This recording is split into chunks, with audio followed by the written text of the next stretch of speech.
उपचुनाव के दंगल में बीजेपी और समाजवादी पार्टी आमने सामने है। कांग्रेस जहां एक भी सीट पर चुनाव नहीं लड़ रही है, ऐसे में एसपी सभी 9 सीटों पर जीत के दावे कर रही है।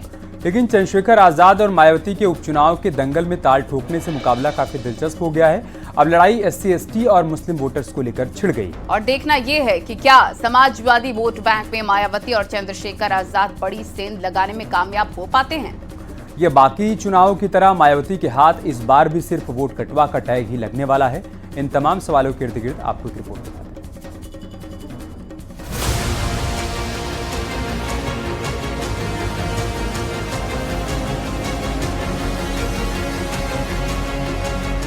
यूपी उपचुनाव में एक लड़ाई असली और नकली की भी है।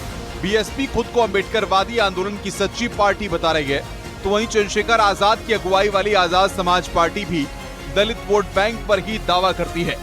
उपचुनाव से अमूमन दूर रहने वाली मायावती की पार्टी ने इस बार चुनाव कार्यक्रम के ऐलान से काफी पहले ही उम्मीदवार उतारने का ऐलान कर दिया। इसके पीछे बीएसपी और एएसपी के बीच असली नकली दलित पार्टी की लड़ाई को भी वजह बताया जा रहा है।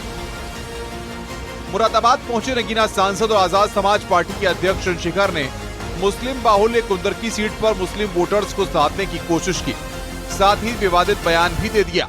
चंद्रशेखर ने कहा कि नेता मुसलमानों का वोट लेकर घरों में घुसे हैं, जुल्म के वक्त वो चादर तान कर एसी में सो गए।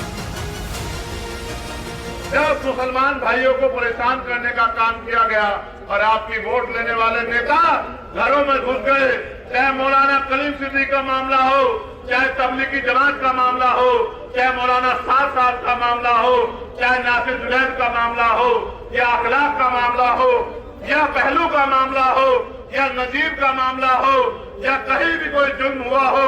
और अभी कुछ दिन पहले उत्तराखंड में चाहे वसीम की हत्या हो, जिस तरह का जुर्म बहराइच में हो रहा है, जिस तरह का जुर्म बुढ़ाना में हो रहा है, ये नेता जिनको आपने 37 MP जिनके बना दिए, वो चद्दर तान के एसी में पड़ के सो रहे हैं और चंद्रशेखर आजाद सड़कों पे आपकी लड़ाई लड़ रहा है। मायावती की पार्टी बीएसपी ने भी उत्तर प्रदेश की 9 विधानसभा सीटों के लिए प्रत्याशी उतारे हैं। सभी ने नामांकन भी कर दिया है। बीएसपी ने अलीगढ़ की खैर विधानसभा के लिए डॉक्टर पहल सिंह को अपना प्रत्याशी बनाया है।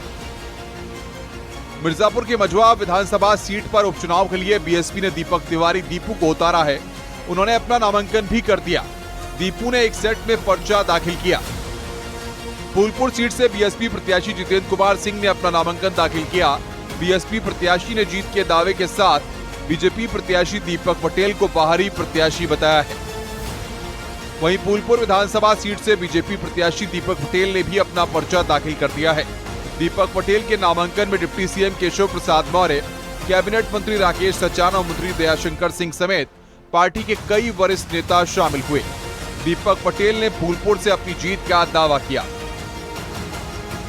ये जनता का उत्साह है, इसका मैं सम्मान करता हूं और ये जरूर वोट में तब्दील होगा।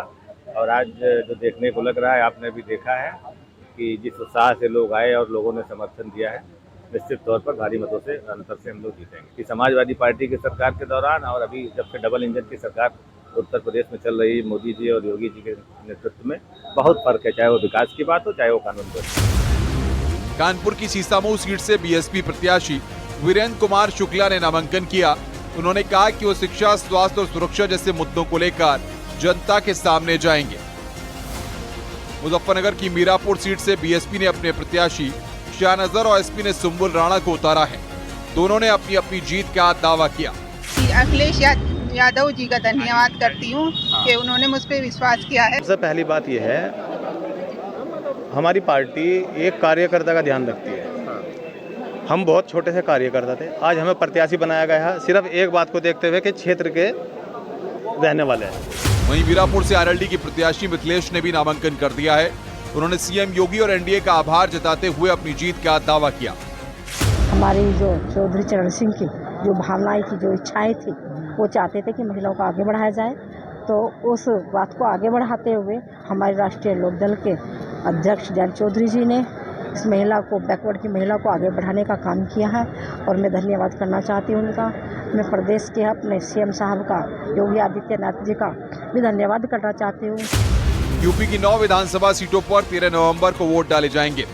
वोटों की गिनती 23 नवंबर को होगी। ऐसे में देखना यह है कि बीजेपी और समाजवादी पार्टी की टक्कर में बीएसपी और एएसपी अपना वजूद तलाशने में कितने कामयाब रहते हैं। न्यूज़ 18 के लिए ब्यूरो रिपोर्ट।